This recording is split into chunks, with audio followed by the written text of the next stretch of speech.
Hey everybody, welcome to another edition of Anarchast, your home for anarchy on the internet, brought to you by Schweizerreich Metal Handles, also the platinum sponsor of Anarchapulco, which our next guest, Dayna Martin, who's been on a few times on Anarchast, is going to be at. She'll actually be doing a unschooling and peaceful parenting workshop like she did last year at the event, and we have her back on. She's coming in from snowy and cold and dark northeastern U.S., but she will be coming down with almost her entire family this year to Anarchapulco. It's kind of funny, Dayna, because the first time that we spoke was a few years ago now, and I was kind of trying to explain anarchy to you. It was all quite new to you, and I remember you saying that your uncle used to wear black and said he was an anarchist, but you didn't really know too much about it. Right. And you were trying to explain unschooling to me, and I didn't know much about it, but we've gotten to know each other over the last few years and learned a lot more, and so it's kind of interesting. Now we kind of both understand where we're both coming from. Yeah, I never would have guessed that I'd be in this place in my own journey of advocacy. I remember being on your show and feeling really kind of lost as to what you stood for, but totally open to it. And you were so patient with me and didn't judge me that I didn't really have a clue. You just educated me about it and shared with me. And I think you definitely have that gift to meet people where they're at without judgment and point out the ways in which they're already living anarchy and living as an anarchist. And that was so helpful to me because a lot of times communities tend to be really like cliquey and they hold on to this knowledge and you have to, get into these groups. And you were just all about just helping me understand where I was already living it. So once we did that first interview, it opened a lot of doors for me. I started researching it. And to be honest, I felt nervous that I wouldn't know like which direction to go in to learn about. There's a lot to it. I mean, from libertarianism to anarchy to, all the different like labels that are out there seemed a little bit over my head, to be honest with you. But then when I learned about it, I learned that I was kind of doing it all along. I just didn't know it had a label. And I can remember several months ago, the first time putting in my description that I was an anarchist. It was kind of a big deal to me. Just energetically, I'm like, I'm putting it out there, man. I'm living it. I have been living it. And I'm even stepping into advocating more for it. So thank you so much for kind of welcoming me into this world because in the way that you did, because it's really benefited my life in a lot of ways. It's introduced me to a lot of people. I've helped a lot of people through parenting workshops like that I did at your conference and other events. And I feel so at home in the anarchist community. I don't know, is community a word that you use? Like, what do you use to label a group of anarchists?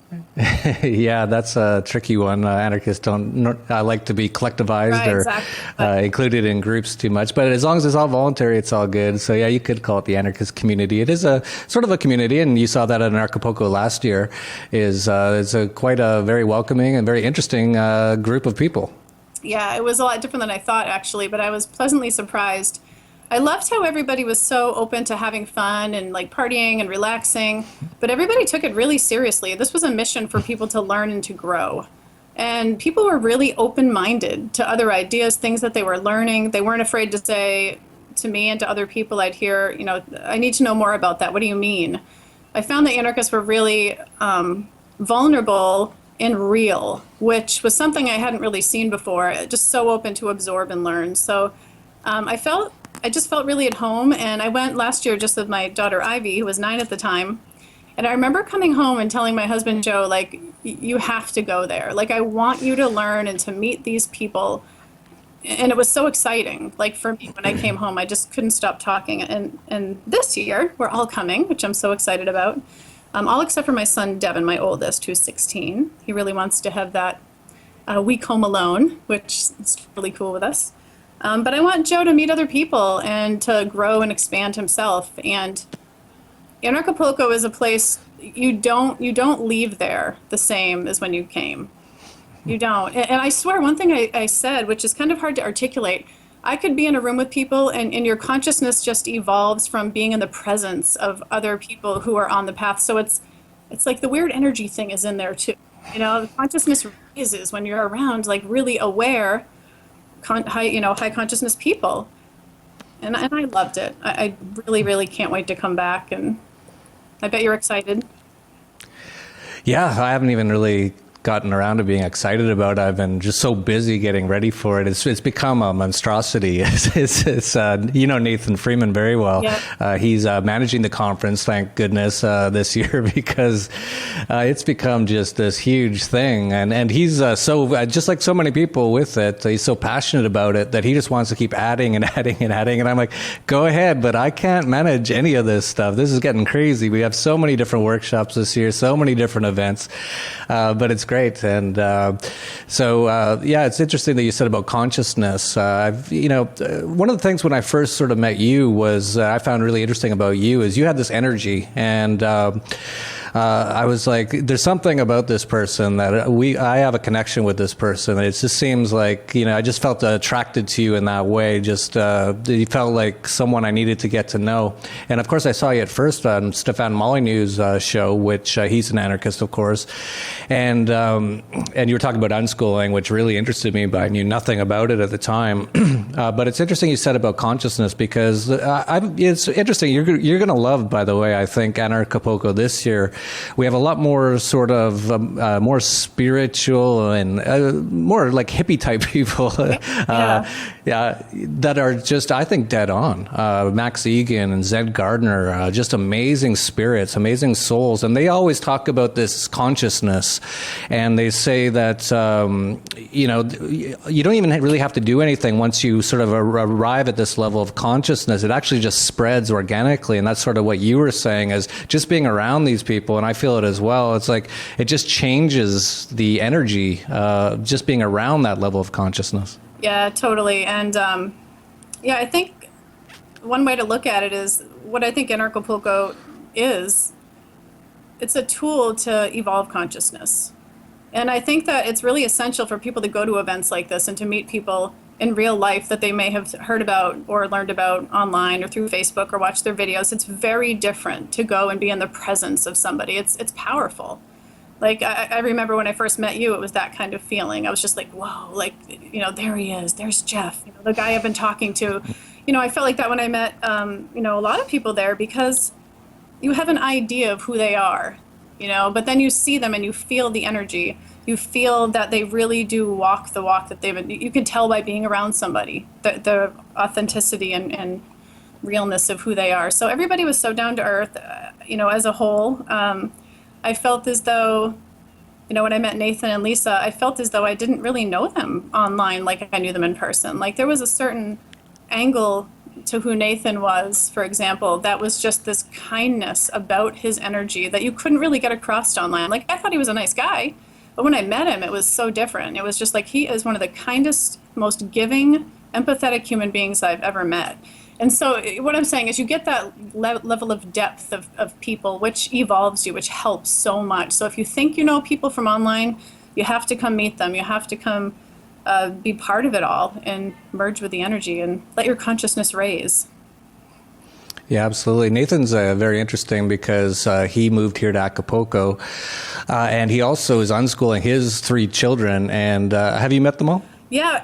I'm staying with them. Our family's staying with them. They invited us. I did meet them when I arrived last year at the hotel. They had put together like this wonderful welcome thing for me with all this food and drinks, and it was so kind, just out of the kindness of their heart. And this year they invited us to stay at their house. So it was also really a nice invitation. So it'll be cool. Well, I know Nathan is, I think he might be your biggest fan.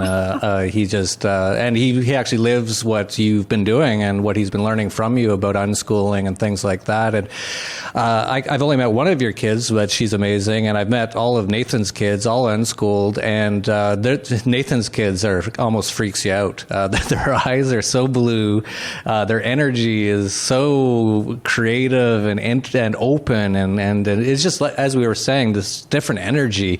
And that's, so funny, isn't it? Because you're essentially one of the leaders of the unschooling movement, if you want to call it that. You asked me if we can call it the anarchist community. I'll ask you if there's an unschooling movement. Right. But so many people think it's crazy, right? And so many people think it's even wrong. That's wrong. But every unschooling kid, and I've met numerous now. I met some in Chile that were the same as Nathan's kids. I was just like looking at them like, whoa, these are like almost like a different level of human. So isn't that funny again? And anarchy, same thing, right? Oh, anarchist. Oh, that's crazy. That's dangerous. No, it's not. We just believe you don't use violence against other people. Isn't it so funny that that people think these great things are bad things? Yeah, and that's why we keep saying yes when we're invited to do something with TV, for example. And, I've gotten a lot of negative from people for kind of putting it out there in the media, what we live. But it's really important for me to show people so they can see that this life isn't crazy. I mean, in theory, people have a hard time applying it. They don't understand what it's like to live with no rules. They hear it and they just think it's going to be that kids are going to make bad choices, or that your house is going to be trashed and the kids are going to eat candy all day. And they have these worst case scenarios that they think will be reality when they let go of control. But I like to tell them that is what you were conditioned to believe by your controllers when you were younger. You were told that it was for your own good, that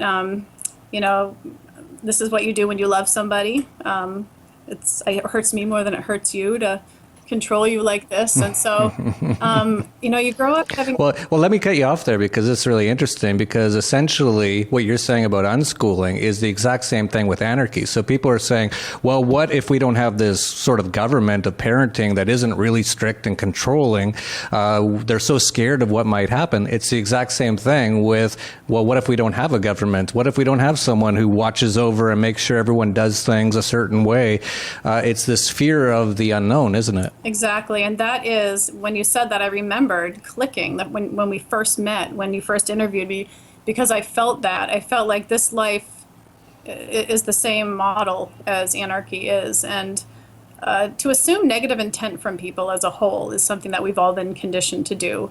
And we've been taught to assume negative intent from children. However, when you assume positive intent and you realize that they want to do good, they want to be healthy, the only time anything gets screwed up with that natural process of kids desiring wellness and evolution is when you try to control them. And when you make something about autonomy and freedom, their natural instinct, no matter what it is and no matter how good it is for them, if you mess with that natural process and you try to control them and take away their freedoms, they will push up against that just for the natural desire to be free. And so people will do things that are bad for them, but it all comes down to control.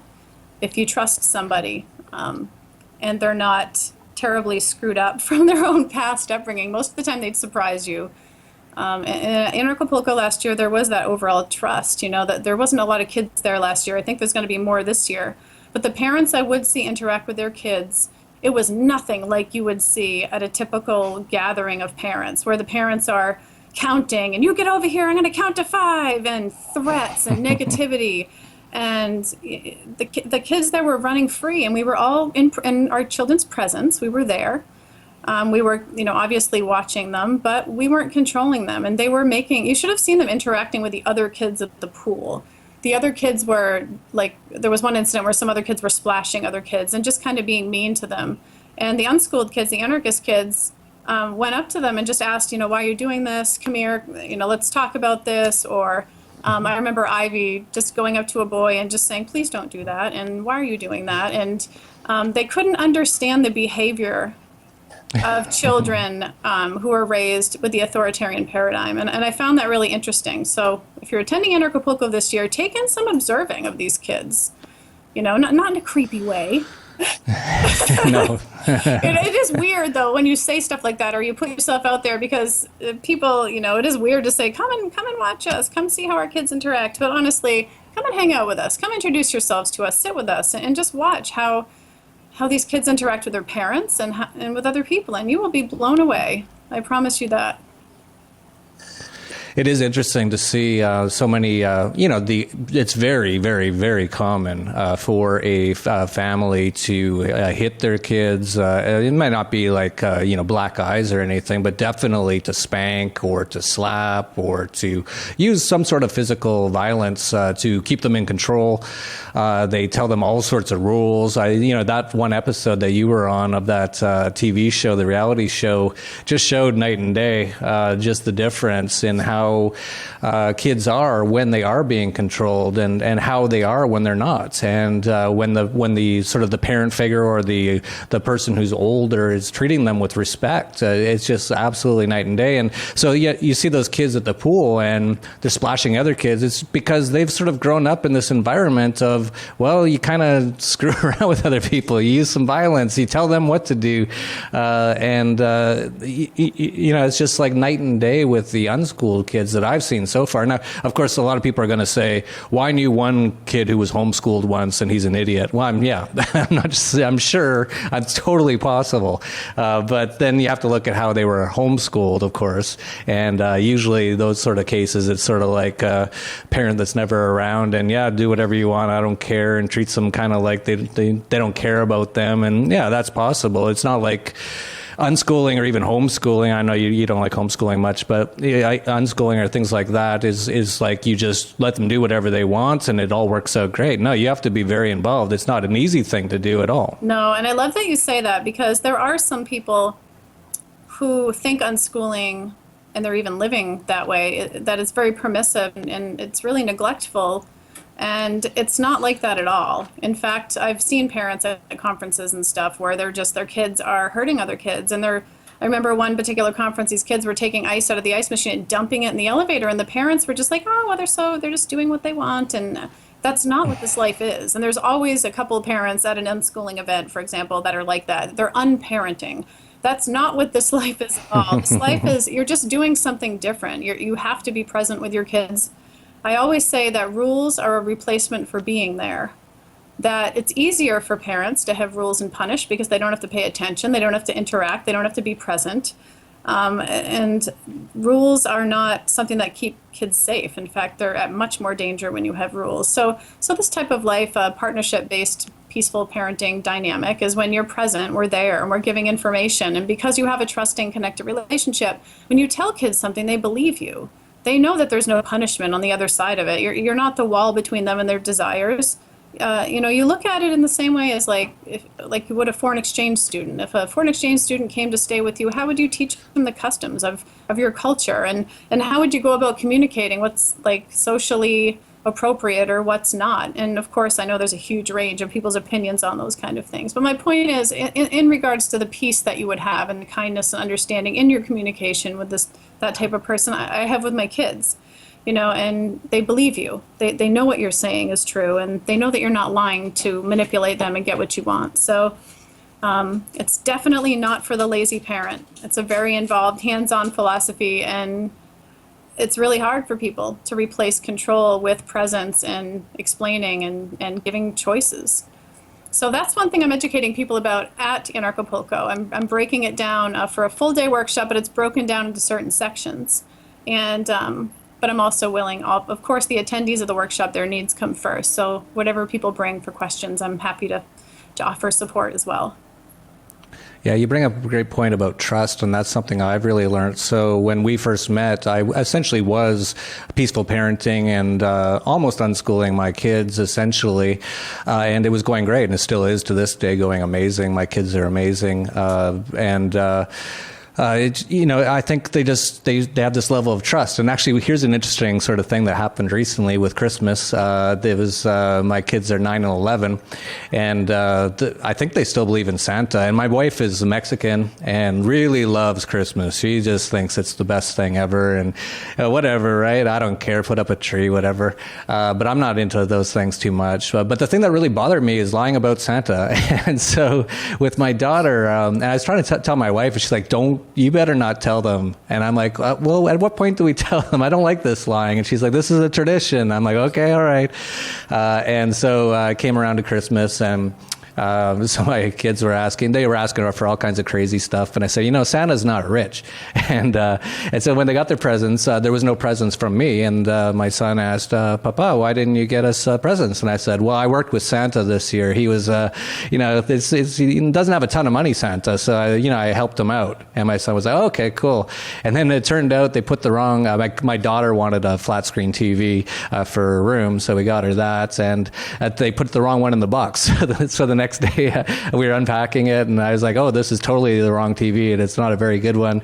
And she was like, well, what happened? And I said, I guess the elves. I'm trying to like, oh, I hate doing this. I'm like, I guess the elves, they're super busy and they screwed up. And she's like, so what do we have to do? I'm like, well, we'll just take it back to the store. And she's like, it's from the store? And I'm like, well, you see, like I told you, I work with Santa and he was super busy. Everyone was busy and didn't have a lot of money this year. Okay, taking your way. Oh, trust me. That's so. Yeah, but basically we got it to the point where I'm like, listen, I'm with Santa. We're working on this stuff. And, there was a mistake. They don't get mad at the elves or anything. These people are trying their best. And but a really funny thing, or a cool thing for me, actually, this is really super cool. I've never pushed my daughter to do this, but she's like one of the strongest people I've ever met. I could tell you a number of stories. I'm like, this 9-year-old has more strength than anyone I know as far as emotional strength, physical strength. Nothing seems to hurt her. She's never cried that I've ever seen. She'll bang her head into a concrete thing and just be like, oh, well, no big deal. And so she was really into Ronda Rousey, UFC fighting stuff. And I'm, just like you, I try to, if they're interested in something, I try to nurture that interest and help them with anything. And so I'm like, well, would you like to do stuff like that? And she's like, yeah, that's amazing. Seeing these women, they're so strong and all that. And I was like, okay. So she's been training to be a UFC fighter. She's 9 years old. I just paid for her gloves today. That's awesome. And she's got her first fight coming up in a month. It's kind of scary for me, but, I think it is good. I think self-defense is an incredibly important thing. But at the same time, then my son, I think you met them both last year, maybe briefly, not too much, but he's like the exact opposite. He's incredibly emotional, sensitive. As one example, I took him up to Canada about a month ago, and I was so excited to take him to a hockey game because to me, hockey's like the best sport. Like just seeing it live is so exciting. So I got front row seats, cost a ton, $200 a seat, and he didn't like it at all. He's like, this is way too violent. I don't like seeing these guys throwing each other against the glass and fighting. And I was like, oh, I'm sorry. I like it. And I was like, listen, it's all voluntary. It's not like they're being, they don't have to do that. These guys actually enjoy doing what they're doing. And he's like, that's okay, but I didn't really like it. So that kind of was funny.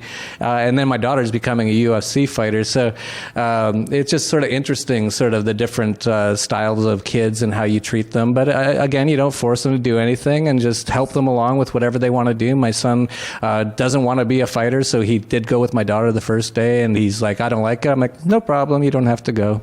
Yeah, I love that you share that because a nurturing, involved parent does just that. You don't have a judgment on your kid's interests. And sometimes you get excited about something and it might let you down a little bit for a minute. Something similar happened to me this week. Tiffany, my 14-year-old daughter, who you'll meet, she's a model and she modeled in New York this year and she wanted to join a gym. And so I was so excited to join a gym again, just to go with my daughter. It'd be fun instead of going alone. And so we joined the gym and we bought new sneakers and like the workout gear and everything else. And the first time there, she was there like an hour and she said, I hate it here. It's gross. It's so dirty. Nobody's wiping the machines and all these hairy guys are over there lifting. And, I was starting to get attached to the idea that we were going to pay money and join this gym. And so I think it's really important to realize I was backing up her choice because it worked for me too. And at the time I was just like, are you sure? Like we could make it work. We can disinfect everything when we come. And she's like, Mom, it's just not my thing. I thought I'd like it. It looked really cool, when I would hear about gyms, but it's definitely not me. I want to work out in my room alone. So I said, it's all right, no big deal. But kind of like you bringing your son to hockey, I think it's so important to just not push your agenda and just like, yeah, it might be a little bit of a bummer if they're not interested in something you are, but you let it go and you honor where they're at. And I think it's important for kids to try those new experiences, to be able to make that informed decision that it's not for them. So I hear you with the hockey thing. It was the same with me bringing Tiff to the gym. Yeah, it was sort of funny because I planned this whole thing. I had to go up to see my mom, who isn't doing very well health-wise, and it was winter time in Canada, in like northern Canada, and I was not looking forward to the trip at all. There was nothing enjoyable about the trip, but the only thing that kind of got me excited was my son's going to see this amazing sport that I've loved my entire life. I just love hockey. I'm from Canada, and when you see it live, I don't know if you've ever seen a hockey game live, it is really something to see. Like these guys fly around with razor blades on their feet and beat the crap out of each other and do their best to win the game. It's really just, for me, just something enjoyable to watch. So the entire thing that I was so excited about, and we got there, and as soon as the first hit happened right in front of us and the glass shook, he was just turned right off of it right from then, and he wanted to go, and I was like, well, I actually want to stay. I love this.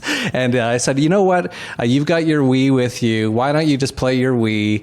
I'm sorry that you don't enjoy it. You know, I thought you'd like it. Can you just give me like 2 hours here? I love this stuff. And he was like, you know, you do a lot for me. No problem. I'll wait 2 hours. And he just played his video game. Sort of a bummer for me, but no big deal. It's not the end of the world at all. But, you know, you just have to roll with the punches and find out what they like and don't like and things like that. But, you know, I think it was still an enjoyable experience just to see. You know, that's how you learn about each other. I learned something about him. He doesn't like violent sports, and my daughter does. So there you go. So and it's kind of like you're introducing them to part of who you are through your passion. So there is something slightly personal. Sometimes we take it like, ooh, you know, this is part of me. Like, this is my passion. I can't wait to introduce you to it. And you know, we can go through that inner process of a little bit of rejection personally when our kids don't like something we're into. I brought my kids to a concert. I think I sent you a video of Nako in Medicine for the People. I just love his music. I'm like insane for this particular performer. So I thought I'd take the whole family, you know, you're all going to just be mesmerized by the energy of this performer. And it was really cool to go, but the whole time, Tiff and Ivy, when are we going to go? When are we going to go? And everyone around is dancing, and like the music's high vibe, and Orion's like sitting down with earphones on, playing with his iPad. And I'm like, hey, you guys are welcome to join me with anything I'm doing. You may not like it, but next time I think I'm going to go with just my husband. But again, you don't know. You invite your kids into your passions, into your world, and they have the freedom to choose to explore them or not. Sometimes they do pick it up and explore it. When I started painting and redecorating my house, I was surprised with how much the kids loved kind of jumping in with that with me. They painted and changed their rooms. Ivy turned her entire room into like this Walking Dead horror room, basically. She loves... Ivy is the one you met. She's 10. She cannot wait to get there this year, but she has a real passion for The Walking Dead, like majorly. So, and she loves heavy metal, like hardcore metal music. So she turned her whole room, like we all helped, we painted the walls white and took red paint and did bloody handprints all over the walls, and just really kind of gory, you know, for a 10-year-old, but she loves it. And we took her to meet the star of The Walking Dead, her Chandler Riggs, who's the kid that's the star on the show, and Joe took her to see Five Finger Death Punch this year. And so again, nurturing the passions of our kids is so important because they need to be who they are and who they're meant to be. We're not all meant to do the same things in life. And when you judge some things as more valuable than others, it really, you know, keeps them from growing. So. And not only that, it builds sort of a resentment as well. I'll give you one example, and I hope this person isn't watching. He is a friend of mine, but I still can't believe he did it. He wouldn't let his kid listen to any music that he wanted to listen to, and he would only give him music that he liked. And most of the music he liked happened to be, you know, like from the 70s or 60s or whatever. And, you know, you could just tell the kid was, you know, not very happy about it. And what do you think's going to happen after that? When that kid leaves the house and he's not with his dad, he's going to go crazy trying to get to the music that he likes. You know, forcing your things on kids, it just doesn't work. It's just, I find it weird. And, you know, this person did say, well, the music he was listening to is garbage, and the music that I like is awesome. And, you know, that's very subjective. You know, I do agree in general that music back 30 years ago had a lot more you know, it had more to it than look at my rims, y'all, look at my rims or anything like that. But to force it on a kid, it's just not going to work. Don't do that. Right. And you see the results of it when you try to. So I think sometimes parents do have to go down that path and experience and feel the results of what happens when you do try to control or you judge. It's a journey for sure, and we're bound to make mistakes along the way, but you can grow from them. Like, you can't avoid mistakes when it comes to parenting. It's just what you do with them once you experience them. So that's one thing I like to share with people too. It's hard when you're raised in a totally different parenting dynamic because, you know, philosophically we can understand this philosophy of peaceful parenting, but if you're tired or hungry or you're on like a low energy place, you tend to parent the way you were raised. And so I like to think of this life as, you know, 2 steps forward, 1 step back. We all make mistakes, and we have to just keep pushing forward, or actually it's 2 steps forward, 1 step back. That's more like it. Yes. The other way, you'd never get ahead. But yeah, so interesting with your friend. Yeah, I heard my son the other day had some kids over from the neighborhood, and I heard him like quite a ways away. He didn't know I heard him, but he said, "That's my papa. He really likes hockey." he was like, "Yeah, that's what he really likes." And I'm sure if the kid asked him, "Do you like hockey?" He'd be like, "No, not really, but that's what my papa likes." It's like, cool. It's all good. One interesting thing, Dayna, is that I've met so many anarchists that are getting so into peaceful parenting and unschooling, and they don't have kids, but they're so super into it that I've actually known a few that have gone and had kids like as soon as possible because they want to try it. Oh my gosh. Yeah, I met a few people last year on the beach. I remember. I had there's one that I don't know if you know. She was at the conference last year. I don't know if I should even say. Maybe I shouldn't say it because she never really publicized it, but she's a fairly well-known anarchist. She was at the conference last year, and I didn't even know it, but she just had a kid. And I'll bet that's part of the reason. Like, they get really into this. It's like, whoa, it's so exciting. We can raise kids this way. Yeah, I connected with her, and it was I'm totally blown away. And there was several people, actually, Jeff, when I was on the beach, I remember. And I'm kind of shy, actually, like in crowds. It's just my own conditioning or my personality. Like, I really have to push myself. But when I was there, I said, I'm going to push myself to connect and meet people because this is an amazing group of people. And I had a couple, like even a few couples. When I started talking to them about peaceful parenting, they were like, we're never going to have kids. We'd never bring kids into this world. No way. I had them email me later saying, after we attended your workshop and learned more, we had no idea that parenting could be that way. And we're having a baby. We're going to have a baby. So, it's amazing when you introduce this to people that looked at parenting as drudgery or negative or a negative experience before. You bring what it can be, and it's amazing. It's amazing that what happens because they heal too. I think that's part of the necessity on this path, honestly, and I'm sure you can vouch for it, that when you parent peacefully, part of you starts off a little bit in resistance, I think, not even on purpose, but the way you were raised and what you went through, you were told was necessary your whole life. You had to go through that. And when you realize that it didn't have to be that way, it does hurt. You realize that you were right when you were a little kid and instinctually you felt that it was abusive and you felt that it was wrong. To have that be validated, like, kind of can bring back a lot of stuff for people. So you have to have a lot of courage to embrace this life and say, yeah, I was right all those years and there was an option. And it's hard to do that without blame, because I really try to encourage people not to necessarily blame. I know there's people that authentically abuse their kids. I get that. But as a whole, people just did what they knew. People do the best they can with what they know. So allowing somebody to process the kind of mourning of their own childhood and embrace that they were right all those years of it feeling wrong, without blaming their parents or blaming somebody, but just kind of embracing what is, and healing from that is important. It's Yeah, absolutely. Sitting down with Stefan Molyneux, who he's sort of gone off and done different things now. He used to be pretty much like all about anarchy and stuff. I think he still is, but he hides a lot of it now. He's trying to get more popular with the mainstream and whatever, no big deal. But I had dinner with him once, and he asked me, he said, "So how was your childhood?" And I said, "Fine." And we started talking, and as we started talking, he started pointing out, he said, "Well, what happened in that instance?" I was like, "Well, my dad kind of, threw me across the room because I did something wrong, and I just thought it was just normal." And he was like, "Well, no, that's not." And the more I thought about it, I was like, "Yeah," but I never got angry about it. I'm the kind of person who the past is the past. I live in the present, and whatever happened, if it was negative, then whatever, it's not happening right now. And I have to say, and this is very interesting as well, as a person who had never planned to have kids, and I still have never had my own blood kids, I guess you call them, when they're your own blood. I have one who's adopted and one who's my wife's.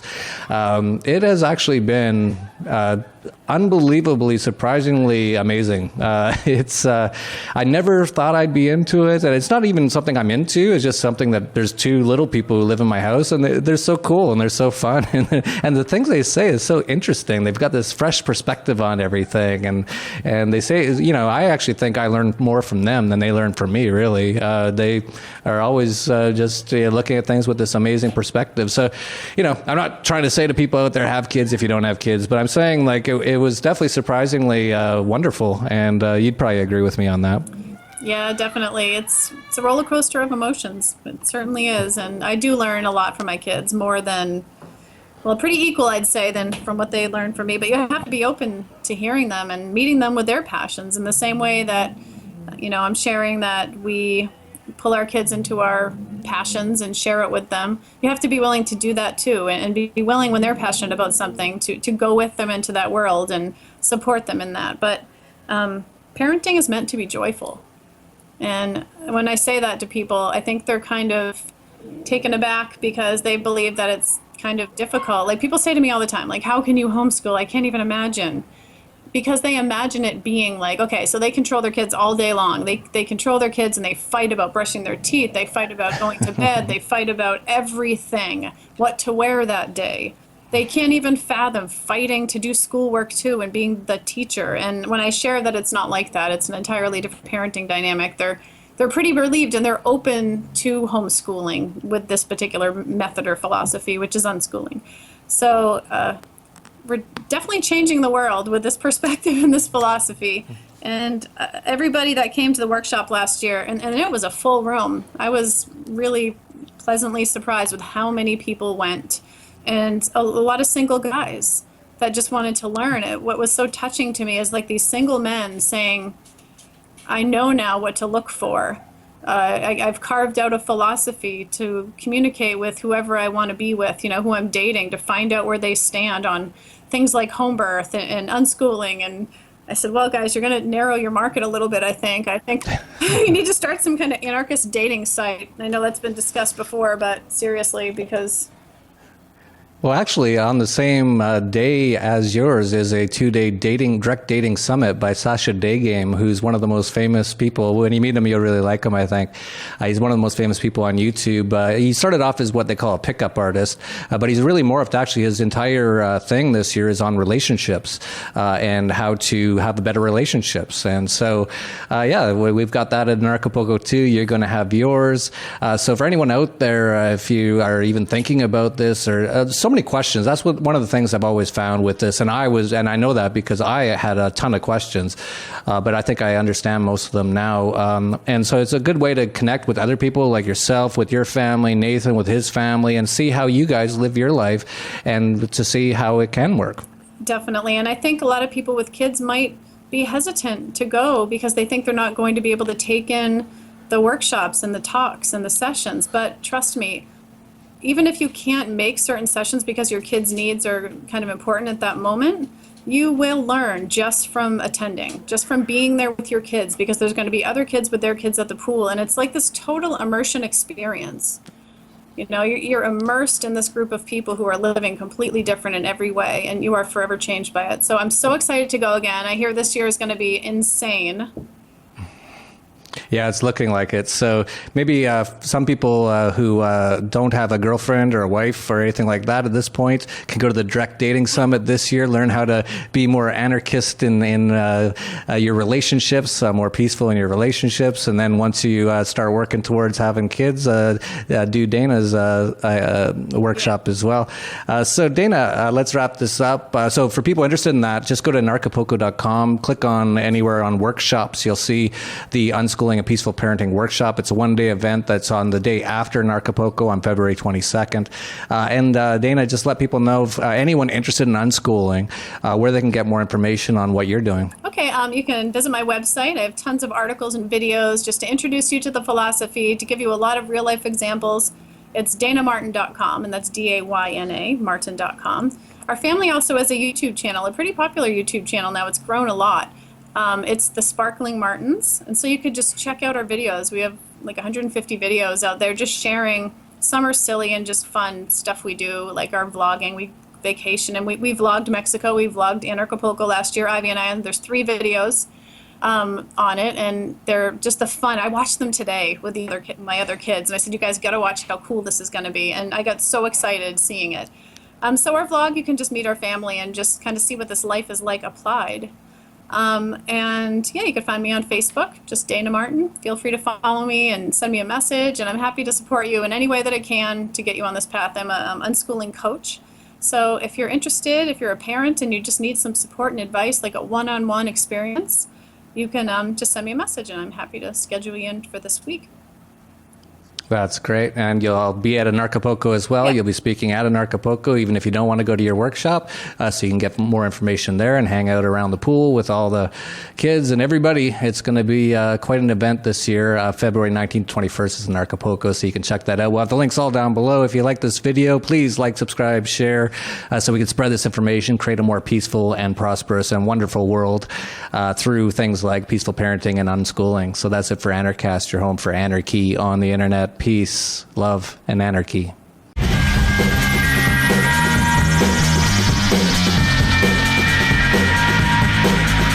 So Theory of Objectivist Parenting started because, Ayn Rand told me, if you want to be a mom one day, if you want to be a mom, you better study it and make it a career, raising children in reality, which could be an interesting subject of conversation. I think it's one of the major mistakes that freedom-loving parents make. They raise respectful children, but they don't raise them in touch with reality, so they end up way better off than the kids who went to school.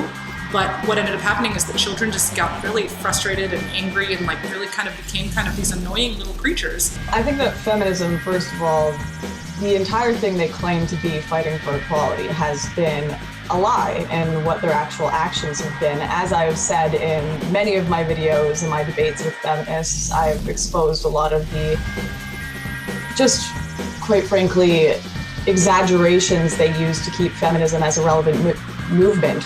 Well, we're starting to see influence in the States, in the US, of people who are not professional politicians making their way into politics.